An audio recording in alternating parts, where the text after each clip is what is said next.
இன்றைக்கி நம்ம என்ன ரெசிபி பார்க்க போகிறோன்னு பார்த்துடலாமா? இன்றைக்கி ரொம்ப பார்க்க போகிறது சாம்பார் தான். சாம்பாரா அப்படின்னு கேட்டோன்னா ஓடுறவங்க நிறைய பேர் இருப்பாங்க. பட் கண்டிப்பாக இது மாதிரி ட்ரை பண்ணி பாருங்கள். டிஃபன்லேருந்து, ரைஸ்லேருந்து, பொங்கல்லேருந்து எல்லாத்துக்குமே இது சூப்பர்பாக இருக்கும். வீடே மணக்கும். கண்டிப்பாக ட்ரை பண்ணி பாருங்கள். இதுக்கு தேவையான இன்க்ரீடியன்ட்ஸ் என்னென்னு பார்த்துடலாமா?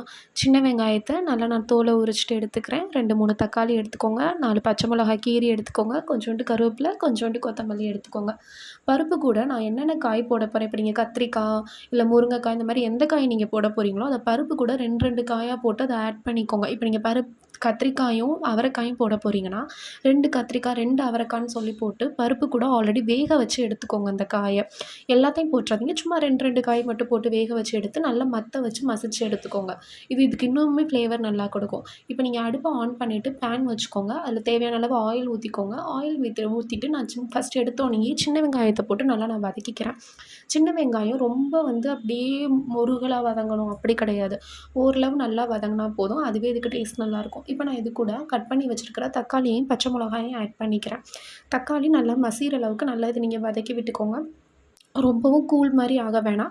ஓரளவு நல்லா வதங்கினாலே போதும். பச்சை மிளகா, தக்காளி, இந்த வெங்காயம் 3மே நல்லா வதங்கட்டும். இன்னொன்று கண்டிப்பாக நீங்கள் பெரிய வெங்காயம் மட்டும் யூஸ் பண்ணிடாதீங்க சாம்பாருக்கு. லாஸ்ட்டாக தாளித்து போடையில் நீங்கள் யூஸ் பண்ணிக்கலாம். பட் சாம்பார்னு எடுத்துக்கிட்டிங்கன்னா நீங்கள் இட்லி சாம்பாராக இருக்கட்டும், எந்த சாம்பார் வேணாலும் எடுத்துக்கோங்க. பட் அதுக்கு நீங்கள் சின்ன வெங்காயம் மஸ்ட்டு. சின்ன வெங்காயம் தான் இதுக்கு டேஸ்ட் ரொம்பவே நல்லாயிருக்கும். அதனால் சின்ன வெங்காயத்தையும் நீங்கள் எடுத்துக்கோங்க. இப்போ இது இந்த மாதிரி நல்லா வதங்கட்டும். ஆயிலெலாம் நல்லா பிரியட்டும். நீங்கள் இந்த ஸ்டேஜில் உப்பு போட்டு வதக்கிக்கிட்டாலும் ஓகே. அப்படி இல்லாட்டி நீங்கள் லாஸ்ட்டாக வதக்கிக்கிட்டாலும் ஓகே. இப்போ பார்த்தீங்களா தக்காளியில் இந்த தோல் லைட்டாக உறிஞ்சு வருது பார்த்தீங்களா? இதுதான் இதுக்கு கரெக்டான ஸ்டேஜ். இந்த ஸ்டேஜில் நீங்கள் அடுப்பை நல்லா லோ ஃப்ளேம் விட்டுட்டு லைட்டாக கிளறிக்கோங்க. கிளறிட்டு நீங்கள் என்னென்ன காய் வச்சுருக்கீங்களோ அதை போட்டுக்கோங்க. நான் இன்றைக்கி கத்திரிக்காயும் அவரைக்காயும் தான் போட போகிறேன்.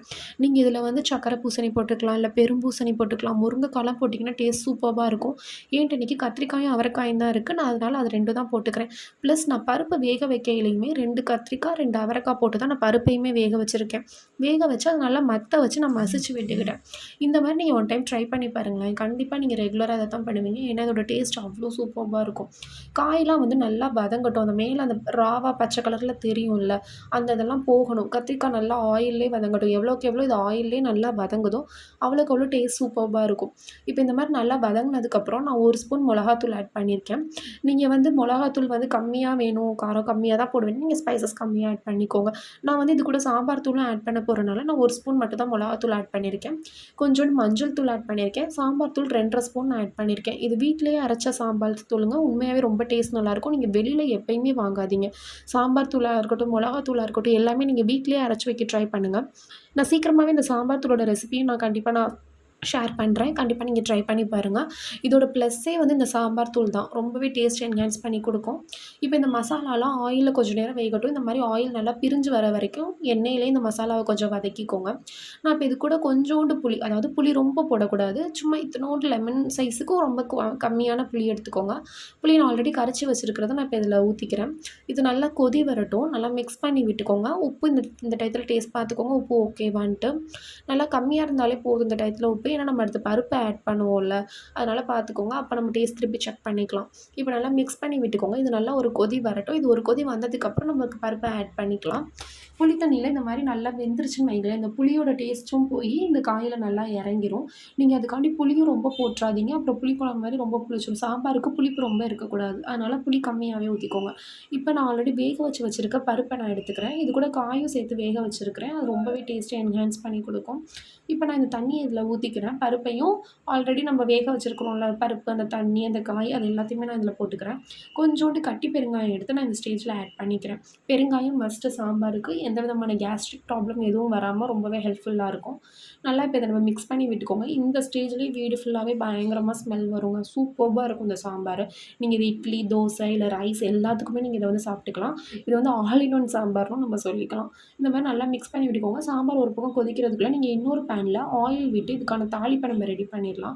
இது தாளிப்புக்கு கடுகும் கடுகுந்த பருப்பும் கொஞ்சம் நிறையாவே போட்டுக்கோங்க. அப்போ தான் பார்க்கவும் அழகாக இருக்கும், டேஸ்ட்டும் நல்லாயிருக்கும். கடுகு நல்லா பொரிஞ்சதுக்கப்புறம் நான் கடலைப்பருப்பு ஆட் பண்ணிக்கிறேன். குச்சி மிளகா 2 காஞ்ச மிளகா தான் நான் குச்சி மிளகான்னு சொல்கிறேன். நீங்கள் காஞ்ச மிளகா 2 ஆட் பண்ணிக்கோங்க. கொஞ்சோண்டு கறி லீவ்ஸ் ஆட் பண்ணிக்கோங்க. இதில் நீங்கள் கொத்தமல்லி ஆட் பண்ணி வதக்கக்கூடாது. கொத்தமல்லியை வதக்குனீங்கன்னா இதோட ஃப்ளேவர் இருக்காது. அதனால் நீங்கள் கொத்தமல்லியை வதக்காதீங்க. வதக்காமல் இதை மட்டும் கொஞ்சோண்டு பெரிய வெங்காயம் இத்தினோண்டு நான் போட்டிருக்கேன். ஒரு 1/4 வெங்காயம் தான் போட்டிருப்பேன். அதையும் கட் பண்ணி போட்டுட்டு அது நல்லா பொரிஞ்சோன்னே சாம்பாரில் நம்ம இப்போ எடுத்து அதை ஆட் பண்ணிக்கலாம். ஆட் பண்ணிவிட்டு கொஞ்சோண்டு கொத்தமல்லியும் நல்லா கட் பண்ணி அதில் போட்டுக்கோங்க. ரொம்பவே டேஸ்ட்டாக இருக்குங்க. இதை நீங்கள் சாம்பாரில் இதை கொட்டினோனே நீங்கள் அவ்வளோ டேஸ்ட்டாக ஃபீல் பண்ணுவீங்க. ஸ்மெல்லும் அவ்வளோ சூப்பர்பாக இருக்கும். ரைஸ்க்கு இது ஒரு பெஸ்ட்டு காம்போன்னு தான் சொல்லுவேன். ரொம்பவே டேஸ்ட்டாக இருக்கும். கண்டிப்பாக ட்ரை பண்ணி பாருங்கள். இப்போ கொஞ்சோண்டு கொத்தமல்லி தூளும் போட்டுக்கலாம். நல்லா ரொம்பவே tasty and healthy and easy and சிம்பிளான சாம்பார் ரெசிபி ரெடி ஆயிடுச்சு. எல்லோரும் சாம்பார் தானே பண்ணுவாங்க. இதில் என்ன ஸ்பெஷல் தானே பார்க்குறீங்க. கண்டிப்பாக ட்ரை பண்ணி பாருங்கள். இதில் என்ன ஸ்பெஷல் இருக்குன்னு நீங்களே ரியலைஸ் பண்ணுவீங்க. Thank you.